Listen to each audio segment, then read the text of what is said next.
राम कुमार बरेली से। बरेली से जी। आप भी फंस गए? जी। कितना? हमारा 4,72,000। 4,72,000। आपका नाम? अनिल कुमार शर्मा। अनिल जी कहाँ से? मथुरा। मथुरा से। कितना? 3,15,000। 4 लाख 3 लाख। आपका सर? 1,32,000। 1,32,000। आपका? मेरा 2,15,000 है। आपका? मैं बलिया से प्रवीण त्रिपाठी, मेरा 20 लाख रुपए है सर। आपका सर? 25 लाख। आपका? 2,50,000। आपका? 1.25 लाख हाथरस से।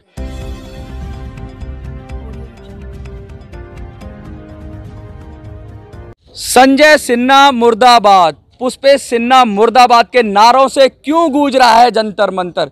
क्यों कुछ लोग आए हैं जो कह रहे हैं कि ये जो दो लोग हैं इन्होंने पूरी तरीके से बड़ा घोटाला किया, एक प्रोपेगेंडा क्रिएट किया, एक मॉडस ऑपरेंडी की, किस तरीके से लोगों को ठगा गया, क्या था ये .com घोटाला, किस वजह से इन सब के साथ अन्याय हुआ, अत्याचार हुआ। कुछ लोग कह रहे हैं 100 करोड़ का घोटाला है, कुछ लोग कह रहे हैं 150 करोड़ का घोटाला है, लेकिन मोटी बात यह है कि घोटाला तो है, और घोटाला है तभी ये लोग खड़े हुए हैं। 4,500 से ज़्यादा लोग हैं जो कह रहे हैं, अपने आप को पीड़ित बता रहे हैं और बड़े संगीन आरोप लगा रहे हैं। इच्छा पूर्ति फ्रंटलाइन घोटाले के नाम से ये घोटाला है, और क्या कहा गया है कि 750 करोड़ के फ्रंटलाइन ग्रुप द्वारा स्थापित ऑफलाइन और ऑनलाइन प्लेटफॉर्म है इच्छापूर्ति.com। मतलब इसके जरिए सामान बेचना और खरीदना की कोशिश की गई थी, या सपना दिखाया गया था कि इस .com है, इसके माध्यम से सामान खरीदा और बेचा जाएगा। मोटे मुनाफे का वादा करके इनको कहते हैं फिक्स रिटर्न का वादा करके इनको झांसे में लिया गया, और पीछे जो फ्रंटलाइन ग्रुप का फेस दिखाया गया, इतनी बड़ी कंपनी का, इतने बड़े ग्रुप का फेस दिखाकर इनसे पैसे ले लिए गए, और आज अब ये दर दर भटक रहे हैं। क्या नाम है सर आपका? राम कुमार बरेली से। बरेली से जी। आप भी फंस गए? जी। कितना? हमारा 4,72,000। 4,72,000। आपका नाम? अनिल कुमार शर्मा। अनिल जी कहाँ से? मथुरा। मथुरा से। कितना? 3,15,000। 4 लाख 3 लाख। आपका सर? 1,32,000। 1,32,000। आपका? मेरा 2,15,000 है। आपका? मैं बलिया से प्रवीण त्रिपाठी, मेरा 20 लाख रुपए है सर। आपका सर? 25 लाख। आपका? 2,50,000। आपका? 1.25 लाख हाथरस से। हाथरस से? जी हाथरस से। भगवत प्रसाद मथुरा से 50,000 रुपये। 50,000। आपका सर? बिहार से मैं हूँ, हाँ। कटिहार से। हाँ। और इन्होंने हम लोगों को इतना बढ़िया से प्रलोभन दिया, और ये कोविड। कितना पैसा है आपका? मेरा 2,15,000 है। ये कोविड का बहाना। मेरा 1.5 लाख रुपए। मैं मऊ जिले से आया हूँ। हाँ? मऊ से आ रहा हूँ। आजमगढ़। देखो देश का कौन सा कोना है जो छोड़ा नहीं, हर जगह जाल फैलाया, और जाल इस कदर फैलाया कि वो बरेली हो, वो मऊ हो, वो हाथरस हो, वो कोई भी जगह हो, सब जगह भुक्तभोगी हैं। उत्तराखंड से हैं, बिहार से हैं, यूपी से हैं, मतलब देश का कोई कोना नहीं छोड़ा जहां इच्छापूर्ति ने अपना जाल नहीं फैलाया। और किसी ने 2 लाख दिया, किसी ने 1.5 लाख, कुछ लोग तो 25 लाख दे के बैठे हुए हैं। सोचो 107 लोगों की संख्या कह रहे हैं कि 25 लाख से ज़्यादा जिन्होंने दिया है। और इतनी गाड़ी कमाई इंसान जब लगाता है, क्या सोच के लगा दिया आपने सर? क्या सोच के लगा दिया इतना पैसा?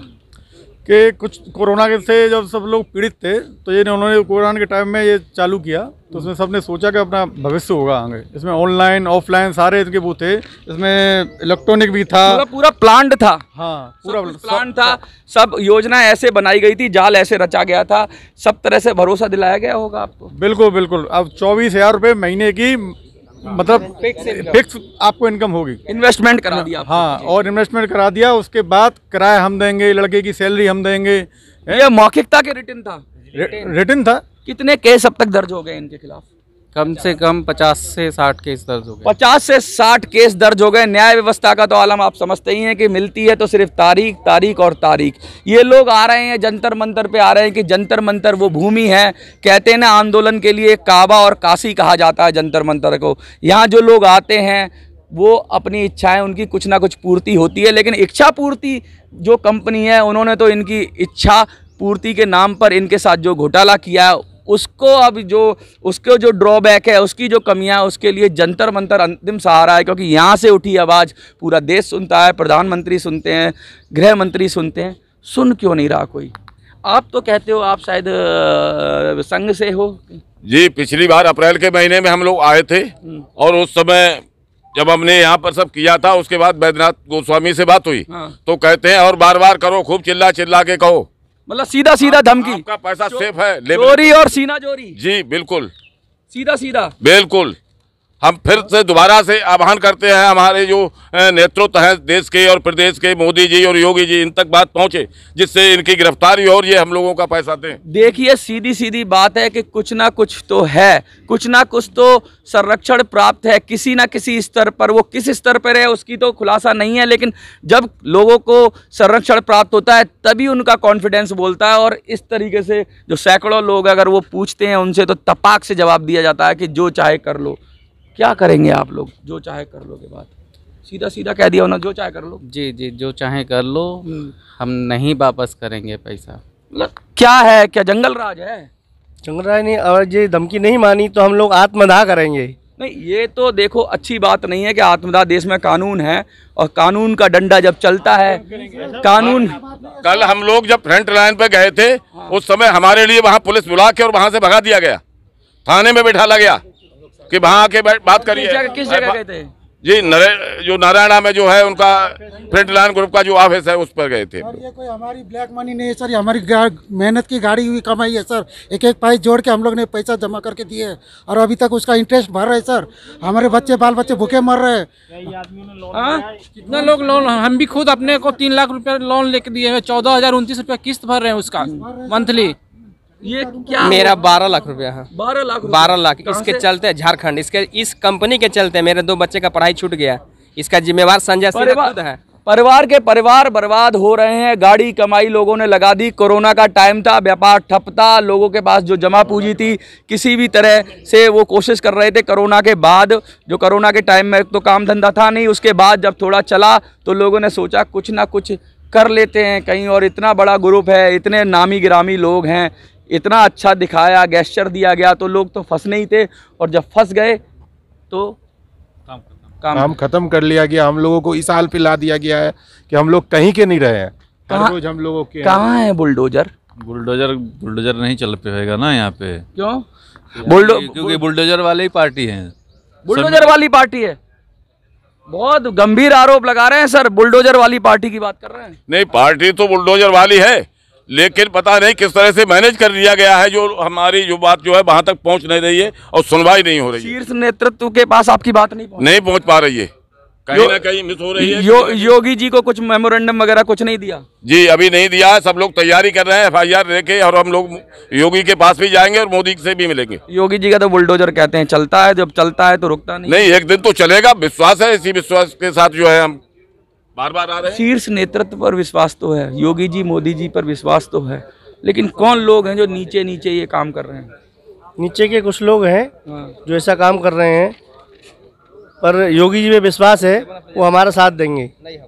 देखिए ये जो मामला है दिन ब दिन गंभीर होता जा रहा है। अप्रैल के महीने में पहला प्रदर्शन था, दूसरा प्रदर्शन अब हो रहा है। उससे पहले भी ये जगह जगह जाके अपनी बात रख रहे हैं, अन्य माध्यमों से रख रहे हैं, मीडिया में आ रहे हैं, गुहार लगा रहे हैं।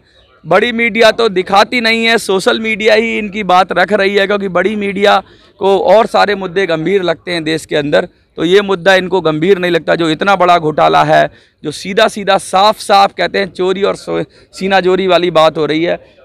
हजारों लोग इससे पीड़ित हैं और उसके बाद भी परेशान हैं, कोई समाधान हो नहीं रहा है। अब बेटा जो है हमारा मानसिक रूप से पीड़ित है, उसके लिए हमने ये शुरू किया था बिजनेस। और ये RTGS, कितने पैसे थे आपके? ये 5,03,000 का तो RTGS इनके खाते में किया GG सॉल्यूशन में। ये मेरे पास RTGS के फॉर्म है, ठीक है। अपने चेक से मैंने इनको पैसा दिया इनकी कंपनी को, और 2 लाख रुपए की मैंने रैक खरीदी इनके कहने से। 8-10 लाख रुपए का मेरा सही सीधा घाटा है बिल्कुल, और मेरा बेटा परेशान है। देखिए क्या हाल हो रखा है कि अब ये कह रहे हैं, कुछ उम्मीद लग रही है कहीं से? आपको कुछ लग रहा है, कोई उम्मीद है? ऑफिस पे जाने में बोले हम, मुझसे कोई मतलब नहीं। फ्रंट लाइन ऑफिस कल हम लोग धरना के लिए गए थे, वहाँ से वो लोग हटा दिए। बोले कि आपसे कोई मतलब, मैं आप लोग को पहचानता तक नहीं। अब मतलब निकल गया तो पहचानते नहीं, ये वाली बात हो रही। कोई उम्मीद लग रही है? कोई उम्मीद नहीं लग रही साहब। बीच में कहीं ना कहीं डिसबैलेंस है, जो हमारी बात वहाँ तक नहीं पहुँच पा रही है। कुछ बात तो पहुँच रही होगी, लेकिन बात उतनी दमदार मुझे देखो अभी कितने लोग हैं, 100 से भी कम लोग यहाँ पर हैं, 4,500 लोग हैं। मुझे लगता है बाकी लोग खुश हैं, बाकी लोगों की कोई दिक्कत ही नहीं हो रही। दिक्कत सभी को है, लेकिन तो फिर आए क्यों नहीं वो? कोई ना कोई परेशानी में कोई व्यक्ति ऐसे जूझ रहा है, कुछ तकादा करने आ रहे हैं, कोई पैसे की तंगी से। कौन कह रहा है, क्या कह रहे हैं? उन लोग के पास आने के लिए पैसे नहीं है, आने के लिए पैसा नहीं है, घर में खाने के लिए पैसे नहीं है, तो क्या से आएंगे बताइए आप? पैसा दिया। हाँ जी, पहली बार हम लोग गाड़ियां लेके अपनी लेके आए थे, फिर उसके बाद किराए से आए, आज हम ट्रेन से आए हैं और हो सकता है आगे हमें पैदल भी आना पड़े, और उसके बाद हमने अपनी लिमिट से निकाल के पैसा दिया। अब हम लोग जो मेन इसमें हम लोग को धमकी दिया जा रहा है कि तुम लोग उठवा लेंगे, तुम लोग देख लेंगे, धमकी भी आ रहा है, हम लोग के जान पे खतरा है। मेरा तो कहीं रिपोर्ट पे मेरा पर्सनल व्हाट्सएप पे संजय सिन्हा बोले हैं कि उकसाने का अंजाम भुगतना है। क्या मनोज जी? अच्छा मनोज जी, क्या आपने कहीं FIR वगैरह दर्ज की है? जी अपना लोकल में किए हैं FIR, लेकिन कोई सुनवाई नहीं हो पा रहा है। कोई सुनवाई नहीं हो पा रहा है। ब्लैंक चेक देके हम लोग को सांत्वना दी जा रही है, ब्लैंक चेक देके हमको सांत्वना, मतलब उम्मीद तो दी जा रही है ना। चेक नहीं सर, ये जा रहे हैं लेकिन ब्लैंक चेक देके वापस। ये सर चेक बाउंस केस होता है, बच नहीं सकता कोई। देश में कानून है, आप कानून पे भरोसा रखो। अगर कोई चेक दे रहा है, मैं दिखा दूं ये हाँ जी, डायरेक्ट इनवैलिड चेक दिया जा रहा है हम लोग को। कोई भी चेक दिया जा रहा है, चेक दिया जा रहा है, ये डायरेक्ट इसको चोरी के नाम पे दिया जा रहा है कि बुक है ना, हमारे ऑफिस से गायब हो गया। हम लोग पुलिस इन्वेस्टिगेट कर रही, वो चीज की भी पुलिस नहीं एक्सेप्ट कर रही है। लेकिन एक चीज बताइए, साइन कर रखे हैं, चोरी हो गया, अमाउंट भरा हुआ है, नाम भरा हुआ है, बेशक चोरी हो गया है, लेकिन ये भरा किसने है? भरा कंपनी ने हम लोगों को दिया है। कंपनी में संजय सिन्हा ने हम लोगों को बातचीत करके दिया, लास्ट अप्रैल में हम लोगों को। और फंसेंगे सर, और फंसेंगे। ये जो कानून के साथ खेलता है ना, ये जो भी कर रहा है, क्योंकि कानून में देर है लेकिन अंधेर नहीं। ये जो कर रहा है ना, जो सोच रहा है कि वो अभी सत्ता में हो या सत्ता में ना हो, या शक्ति उसकी चल रही हो, जिस दिन फंसेगा ना उसे कोई बचाने वाला नहीं होगा, क्योंकि अपने खिलाफ सारे सबूत बनाता जा रहा है, अपने खिलाफ। और किसी का पैसा मारना इतना आसान नहीं है। कानून दे ना दे, लोगों की बद्दुआएं तो लगती ही हैं, लोगों की जो आह लगती है, वो पछता नहीं है पैसा, क्योंकि लोगों ने गाड़ी कमाई का पैसा है। आप खुश होकर किसी से ले लो, किसी को बेनिफिट करो तो पैसा कमा लो, लेकिन अगर किसी से ज़बरदस्ती छीनने की कोशिश करोगे, फ्रॉड करोगे, तो ज़्यादा दिन चलता नहीं है ये काम, ज़्यादा दिन होता नहीं है। कुछ और उम्मीद लग रही है आपको? कुछ होगा? उम्मीद तो कोई नहीं है सर। उम्मीद कहाँ? ना उम्मीदी के सहारे भी एक उम्मीद की डोर है जो जंतर मंतर पे इनको खींच के ला रही है। आपको क्या लगता है कि फ्रंट लाइन ग्रुप को इनका पैसा वापस देना चाहिए? संजय सिन्हा के जो खिलाफ ये लोग बात कर रहे हैं, उनको इनकी बात सुननी चाहिए, मैटर सुलझना चाहिए। अब क्या मैटर है, क्योंकि हमें दोनों पक्षों की बात तो नहीं पता, लेकिन ये जो बात जंतर मंतर पे कह रहे हैं, बड़ी गंभीर बात कह रहे हैं। किस तरीके से चेक दिए जा रहे हैं, धमकी दी जा रही है, और बहुत सारी चीज़ें उठाई जा रही हैं। ये लोगों का कहना है कि फ्रंटलाइन ग्रुप से कोई लेना देना नहीं है। और ये देखिए, उनके द्वारा मेल किया गया था मुझे लास्ट ईयर, chairman@frontline के द्वारा, और इन लोगों का साफ साफ कहना है कि फ्रंटलाइन से इनका कोई लेना देना। कहने का मतलब है कि फ्रंटलाइन दिखा के का है, ये मेल उनके द्वारा किया गया है कि आपका पैसा वापस किया जाएगा, ये किया जाएगा। तो ये फ्रंटलाइन से किस तरह नहीं जुड़ता है? देखिए, बहुत मेरे पास सब कुछ है, फिर भी इस पे एक्शन नहीं लिया जा रहा है। देखिए, अब साफ तरीके से निकलने की कोशिश है, बड़ी चीज़ दिखा के पैसा लिया गया, ये कह रहे हैं जैसा कि, और उसके बाद अब कह रहे हैं कि उसका लेना देना नहीं है। तो जब इन्वेस्टिगेशन होगी, जब कोर्ट में केस जाएगा, 40-50 केस हैं, तो सब दूध का दूध और पानी का पानी हो जाएगा। इंतजार तो करना ही होगा, आंदोलन करना सबका अधिकार है। जंतर मंतर पर आए हैं, देश में लोकतंत्र है, अपनी बात सरकार तक रख रहे हैं। सरकार को चाहिए कि त्वरित कार्रवाई करके दूध का दूध पानी का पानी करे, और इनको इनका जो भी हक है वो मिले। जंतर मंतर से मिनी संसद के लिए मैं मनोज सुराजी, जय हिंद, जय भारत।